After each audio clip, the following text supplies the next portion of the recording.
If some NFL teams got one 2025 draft do-over, well, you better believe that the first round would look a whole lot different now. Wow, so it's Colston Loveland, not Tyler Warren. A bit of a surprise?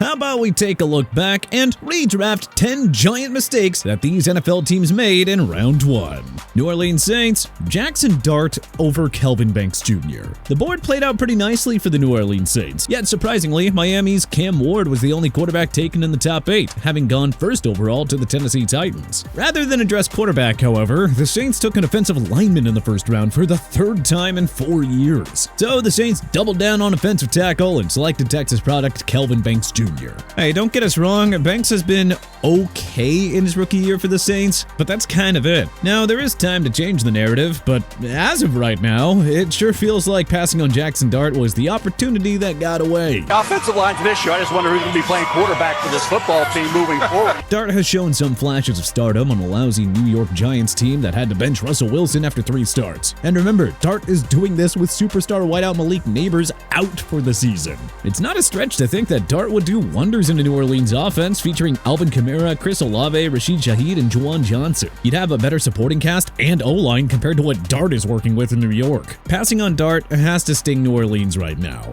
The one bright side, though, is they'll have plenty of hot QB prospects to choose from in the 2026 draft. Las Vegas Raiders, Armand Membou over Ashton Genty. Initially, we fully endorsed the Raiders taking Genty at number 6 overall. It was the ideal win-now move for a team that had just hired Pete Carroll and traded for Pro Bowl quarterback Geno Smith. Or at least, so we all thought. As this list is based on hindsight, we wouldn't have the Raiders draft Genty again in a do-over. And it's not to say that he's been a disaster or is gonna go down as a draft bust or anything. Not one bit. The issue is that the Raiders forgot to address their atrocious offensive line before drafting Genty. With one of the league's worst pass and run blocking units, Genty hasn't been able to hit the ground running, and thus he hasn't made much of an impact in the Raiders offense. So in this do-over, let's have the Raiders fix said pathetic offensive line by taking Missouri offensive lineman Armand Membou, who went one spot after Genty to the New York Jets at number 7 overall. The one saving grace on the Raiders O-line is Colton Miller, who was off to a tremendous start before suffering an ankle injury.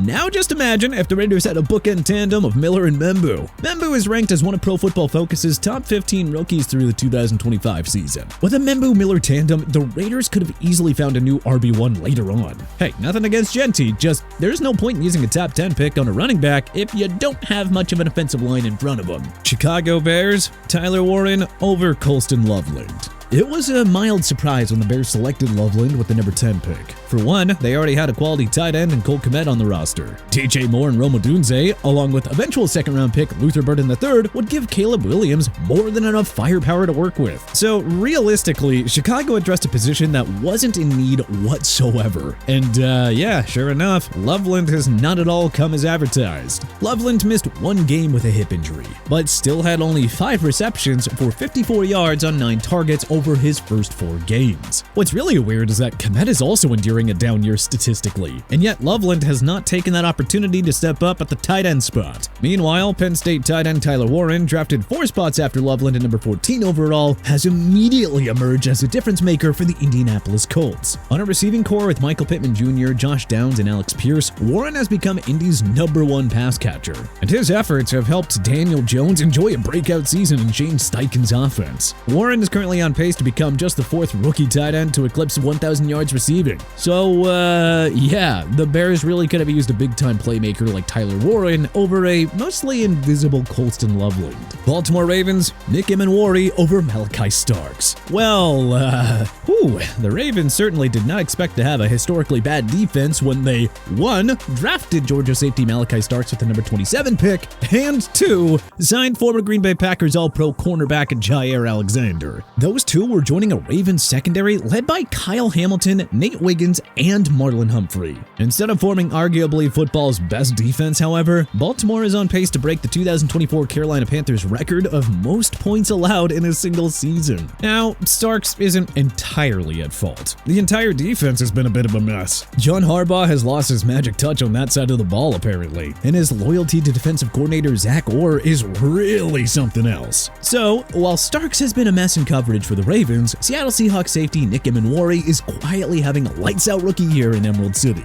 The Seahawks traded up via the Tennessee Titans to take Emenwari with the number 35 selection. Though he missed 3 games with an ankle injury, Emenwari has been the ultimate difference maker on Mike Macdonald's defense. Emenwari has also been excellent in coverage, elite in the run defense, and low-key explosive as a pass rusher. That's the exact type of player Baltimore would love to line up across Kyle Hamilton. The Ravens had the right idea by going safety here, but they simply took the wrong one. Denver Broncos, Ja'Cory Krosky-Merritt over RJ Harvey. The Broncos had the right idea by selecting Harvey with the number 60 pick. Problem is, they just kinda took the wrong guy. After a stellar NFL debut in which he rushed for 70 yards in Week 1 against the Titans, Harvey has inexplicably regressed and lost a starting job to veteran J.K. Dobbins. Ja'Cory Krosky-Merritt, whom the Washington Commanders took in the 7th round at number 245 overall, has been a pleasant surprise thus far. He's likely to finish with over 1,000 yards rushing in Washington. Denver's O-line is considerably better than Washington's, so I mean, there is no telling just how much better Krosky-Merritt would be in the Broncos offense. Atlanta Falcons, Carson Schlesinger over Jalen Walker. The Falcons are so desperate for pass rushing help that they drafted not 1, but 2 edge rushers in round 1.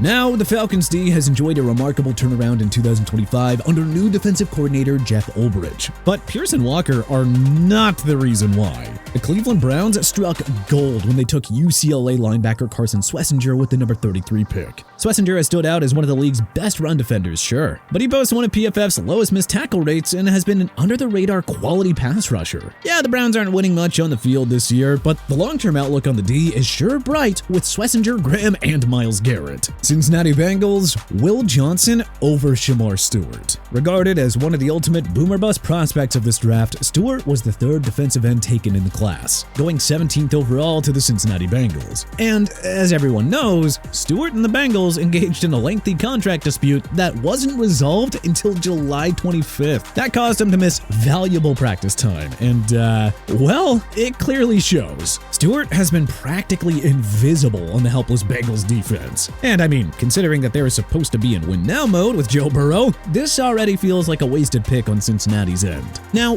what if the Bengals passed on Stewart and took Michigan corner Will Johnson? He only fell into round 2 at number 47 overall to the Arizona Cardinals because of injuries. But hey, the Redbirds took the risk and it's paid off. Johnson has emerged as one of the league's top shutdown corners and ball hawkers on an otherwise disappointing Arizona team. Cincinnati's pass defense is again among the worst in all of football. Surely an elite corner would make a greater difference than Stewart. Miami Dolphins, Emeka Egbuka over Kenneth Grant. We know what some of you will say about hindsight, but man, the Dolphins' decision to draft Kenneth Grant at number 13 overall never made sense to us. Oh, and of course, Grant has been a giant liability in Miami's run defense, as evidenced by a PFF grade that lands in 30s. Anyway, as bad as Tua Tagovailoa has been this year, we're sure it would have been a whole lot better with Emeka Egbuka. I mean, even if Tyreek Hill didn't suffer a season-ending injury, the Dolphins' offense was kind of awful before, and Tyreek clearly does not want to be in Miami any longer. So with his age, hefty contract, and injury history, the Dolphins could have built an offense around Egbuka and Waddle and then move on from Hill in the offseason. Egbuka is currently having a lights-out rookie year on the Tampa Bay Buccaneers, emerging as their number 1 receiver amid injuries to Mike Evans and Chris Godwin. Pittsburgh Steelers, Matthew Golden over Derek Harmon. As good as the Steelers look under Aaron Rodgers, we still don't really know why they were content heading into the season with DK Metcalf as their only proven receiver. The Steelers have arguably football's best front 7 led by TJ Watt, so using the number 21 pick on Oregon defensive tackle Derek Harmon was, well, it was a choice. He's only really been used as a rotational piece and is graded out as a sub-50 player at PFF. Meanwhile, Green Bay Packers rookie Matthew Golden, taken 2 picks after Harmon, has wasted no time contributing. Even in a crowded Packers offense that runs through Josh Jacobs,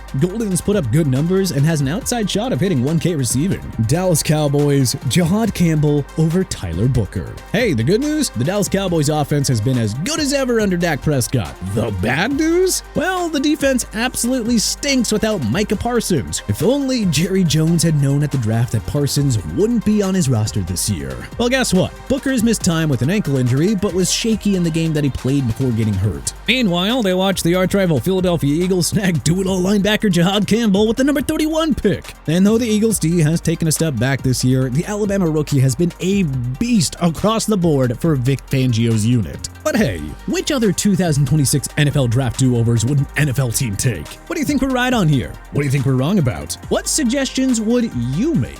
Let us know in the comment section below. If you like this video and learned a thing or two, then clicking the like button helps us out a ton. And you know, we really appreciate it. If this is your first time coming around to TPS though, then subscribing is a great idea because we put out videos like this every single day. But as always, thanks for watching and we'll see you guys next time.